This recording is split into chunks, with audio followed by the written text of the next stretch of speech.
जगाच्या इतिहासामध्ये जनतेचे राजकीय अधिकारासाठी जे लढे झाले त्यातला सर्वात मोठा लढा हिंदुस्थानात झाला.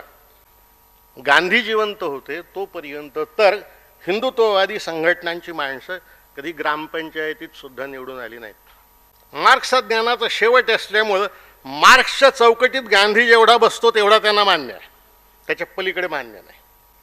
पण गांधी नुसता राजकारणीही नव्हता, तो नुसता संतही नव्हता. त्यामुळे गांधींच्या संबंधामध्ये चमत्कारिक स्वरूपाचे विकल्प त्यांच्या अत्यंत जवळच्या अनुयायांमध्येच होते. आपल्या संस्थेचे संचालक आदरणीय डॉक्टर सहस्त्रबुद्धे, या ठिकाणी माझ्यासोबत आलेले माझे मित्र आणि साधना साप्ताहिकाचे संपादक विनोद शिरसाट आणि बंधू भगिनींनो, महात्मा गांधी हा विषय आणि तोही भारतीय राज्यघटनेला जोडून एका व्याख्यानात मांडायचा ही अतिशय अवघड गोष्ट आहे. इसवी सन 2000 या वर्षी युनायटेड स्टेट्स एक्सप्रेस या अमेरिकन नियतकालिकानं जगामधल्या 10,000 विद्वान माणसांची निवड केली. ती निवड करताना वेगवेगळ्या देशांचे राष्ट्रपती, पंतप्रधान, सेनापती, वैज्ञानिक, अणुशास्त्रज्ञ, कुलगुरू अशी माणसं त्यात घेतली. आणि त्या 10,000 लोकांना एक प्रश्न असा विचारला की गेल्या सहस्त्रकामध्ये म्हणजे 1000 वर्षात या जगाच्या इतिहासातला सर्वात मोठा माणूस कोण झाला. या 10,000 लोकांच्या पैकी 8,886 लोकांनी एकमतानं महात्मा गांधींचं नाव घेतलं.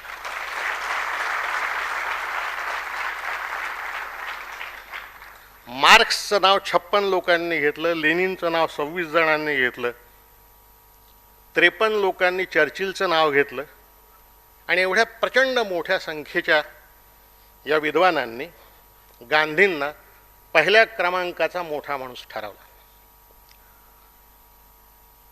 गेल्या 100 वर्षामध्ये महात्मा गांधींवर या जगात 1,00,000 पुस्तकं लिहिली गेलेली आहेत. मित्रांनो, नेपोलियनचा रेकॉर्ड मोडला या माणसाला. त्या अगोदर नेपोलियनवर एवढी पुस्तकं लिहिली गेली, त्यानंतर गांधींवरच लिहिली गेली. तरी सुद्धा या देशाचा तो नेता असताना, तुमचा आमचा राष्ट्रपिता असताना, या देशाचं 50 वर्ष नेतृत्व त्यानं केलं असताना त्या माणसाला समजून घेण्यात तुम्ही आणि आम्ही हा देशच कमी पडला आहे. याची कारणं पुष्कळ आहेत. त्यातलं एक महत्त्वाचं कारण असं आहे की गांधीजींनी आपला विचार मार्क्स किंवा फ्राईड सारखा कुठेही शास्त्रशुद्ध पद्धतीनं लिहून ठेवलेला नाही.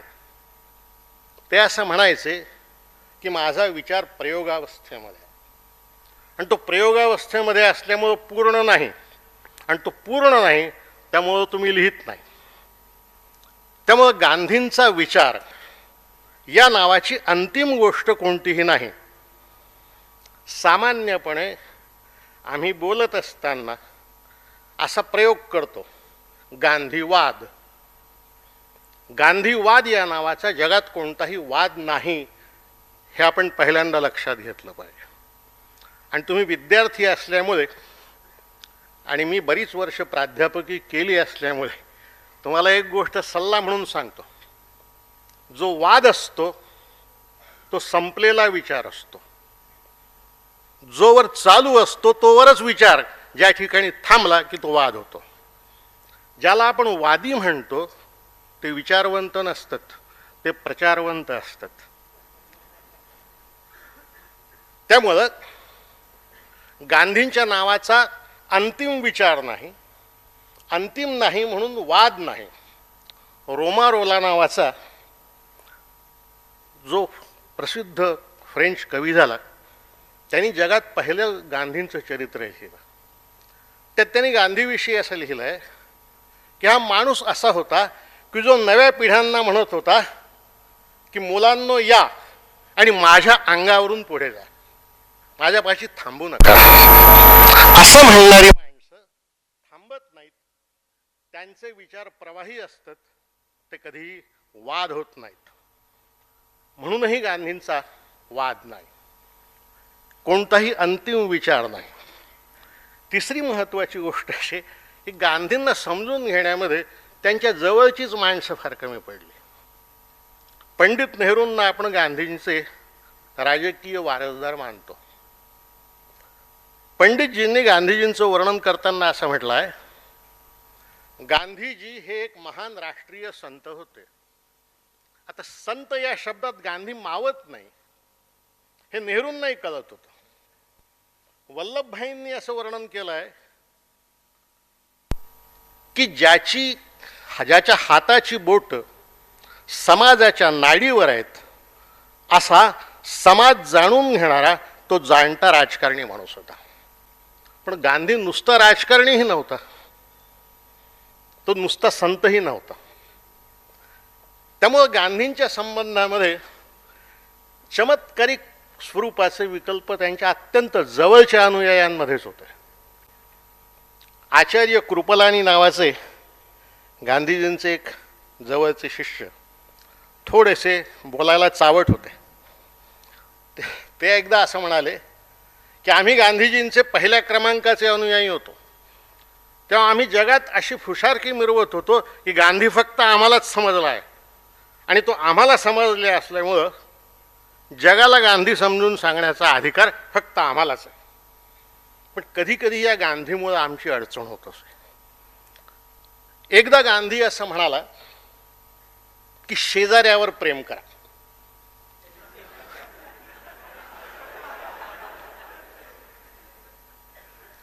आम्ही त्यांचे कट्टर अनुयायी असल्यामुळे शेजाऱ्यावर जोरात प्रेम करायला लागलो. मग एक दिवस तो म्हणाला की शत्रूवरही प्रेम करा. मग आमची पंचायत झाली की एकाच वेळी शेजाऱ्यावर आणि शत्रूवर प्रेम कसं करायचं. तर आम्ही आमच्या बुद्धीतून एक शक्कल काढली. जो शेजारी होता त्याला आम्ही शत्रू पहिल्यांदा बनवला आणि मग त्याच्यावर प्रेम करण्याचा उद्योग सुरू केला. इतके विकल्प आहेत मित्रांनो. आणखीही एक गोष्ट हा वाद नावाचा प्रकार समजून घेण्यासाठी सांगितली पाहिजे. हा वाद नावाचा शब्द जो आहे हा आपल्या महाराष्ट्रात आणि विशेषतः तुमच्या पुण्यात फार प्रिय आहे. कोणता तरी वादी असल्याशिवाय आपण त्याला ओळखतच नाही.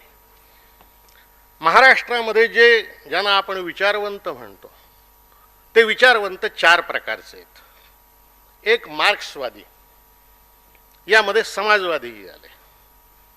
दुसरे हिंदुत्ववादी, तिसरे आंबेडकरवादी आणि चौथे गांधीवादी, स्वतःला गांधीवादी म्हणवणारे.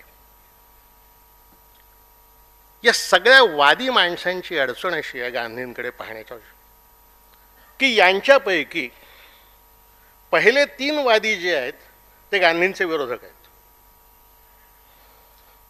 मार्क्सवाद्यांना गांधी अजिबात मान्य नाही. त्यांच्या दृष्टीने मार्क्स हा ज्ञानाचा शेवट आहे. मार्क्स हा ज्ञानाचा शेवट असल्यामुळं मार्क्सच्या चौकटीत गांधी जेवढा बसतो तेवढा त्यांना मान्य आहे, त्याच्या पलीकडे मान्य नाही. मार्क्सवाद्यांची दुसरी अडचण अशी आहे की मार्क्सवादी या देशामधले आणि जगातले असं सांगत आले की आम्ही या जगामध्ये कामगारांचं आणि शेतकऱ्यांचं राज्य आणणार आहोत. असं ते गेली 100-150 वर्ष सांगत आले.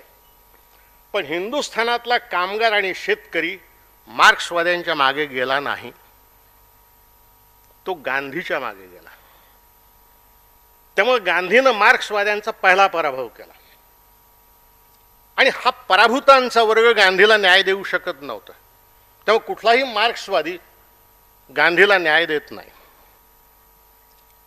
हिंदुत्ववादी म्हणून ज्या संघटना आहेत या देशामध्ये मग त्या थेट हिंदू महासभेपासून तर आताच्या हिंदुत्ववाद्या कडव्या हिंदुत्ववाद्यांपर्यंत हे सगळे गांधींना मुस्लिम धार्जिणा म्हणत आले. प्रत्यक्षात गांधींच्या एवढा धर्मनिरपेक्ष माणूसच कोणी नव्हता. ईश्वर अल्ला तेरो नाम असं जो म्हणतो तो हिंदुत्ववादीही असत नाही आणि तो मुस्लिमवादीही अल्लावादीही असत नाही. हिंदुत्ववाद्यांची सुद्धा अडचण अशी आहे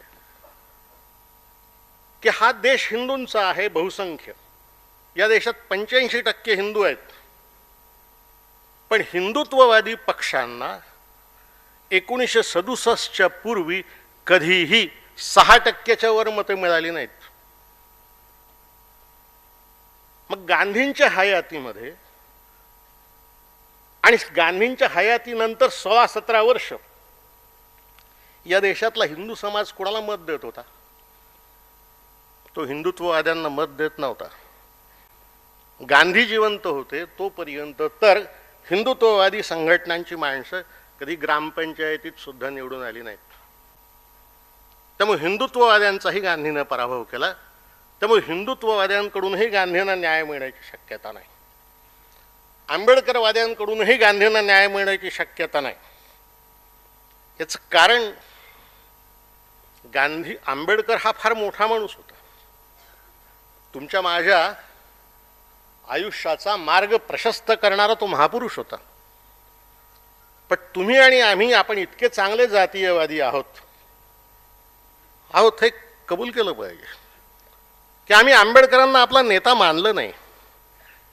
आंबेडकरांच्या मागे गेलेला वर्ग जो होता तो त्यांच्या जातीचा होता. हे फार कटू आहे पण खरं आहे. आंबेडकरांची पुन्हा अडचण अशी आहे की त्यांची जात फक्त महाराष्ट्रातच आहे, महाराष्ट्राच्या बाहेर नाही.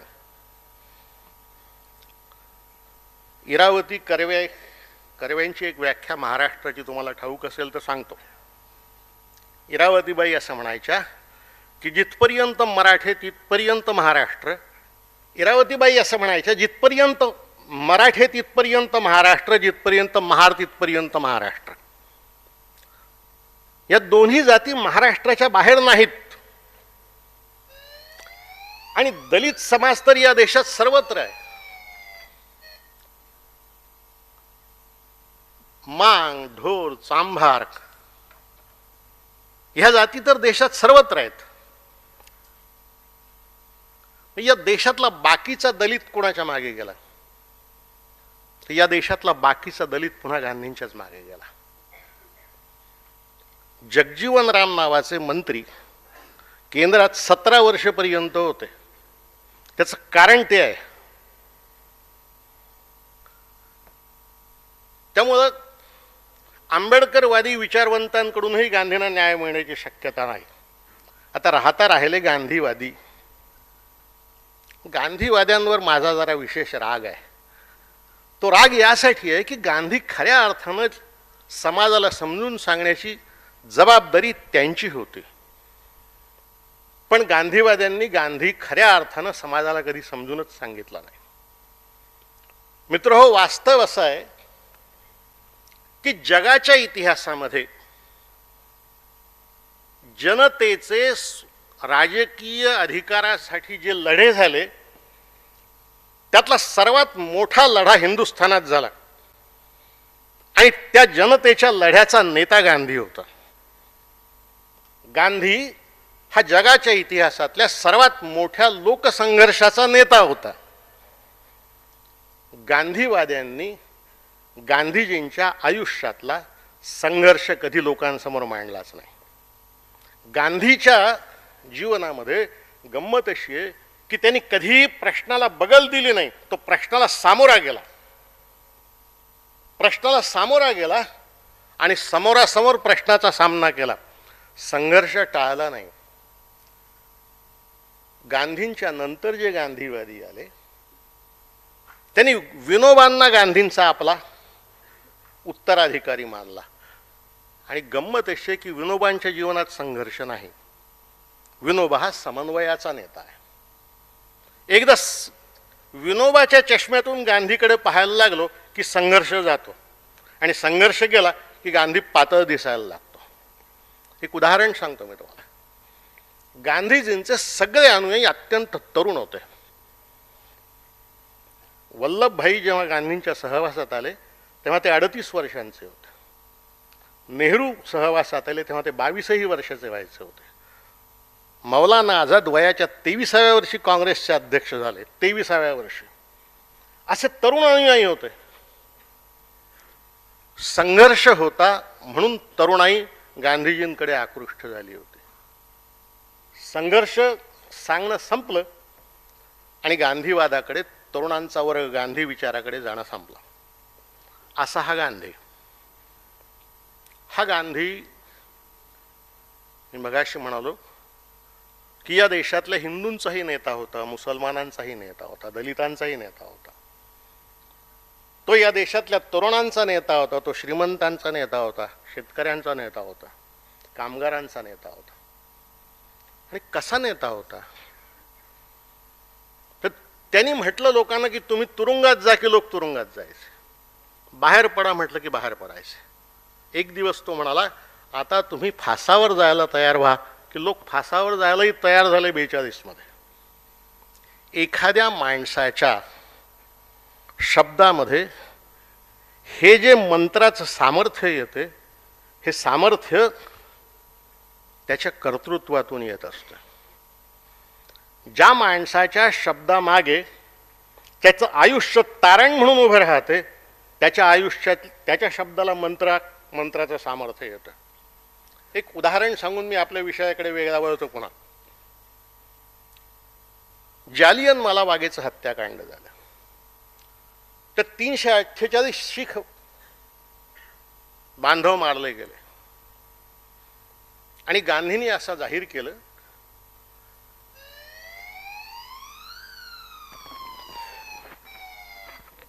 की जालियनवाला बागेच्या हुतात्म्यांचं आपण स्मारक बांधलं पाहिजे आणि ते जनतेच्या पैशातून झालं पाहिजे. मग पैसा जमा करायला अलाहाबादला एक मोठी सभा झाली. त्या सभेमध्ये सगळे काँग्रेसचे तेव्हाचे वरिष्ठ नेते बोलले. एक एक वक्ता येत होता, भाषण देत होता, पण लोक पैसे देत नव्हते. आपले लोक सार्वजनिक कामात पैसे देण्यात तेव्हाही जडच होते असा त्याचा अर्थ आहे. सर्वात शेवटी गांधी उभे राहिले आणि ते म्हणाले, एकच वाक्य बोलले. ते म्हणाले तुम्ही पैसे द्या आणि तुम्ही देत नसाल तर साबरमती आश्रमाचा लिलाव करीन आणि मी हुतात्म्यांचं स्मारक बांधेन. त्याबरोबर लक्षावधी रुपये जमा झाले. हा माणूस बोलतो तसं करतो याची खात्री असल्यामुळे लोक त्याच्या मागे गेले.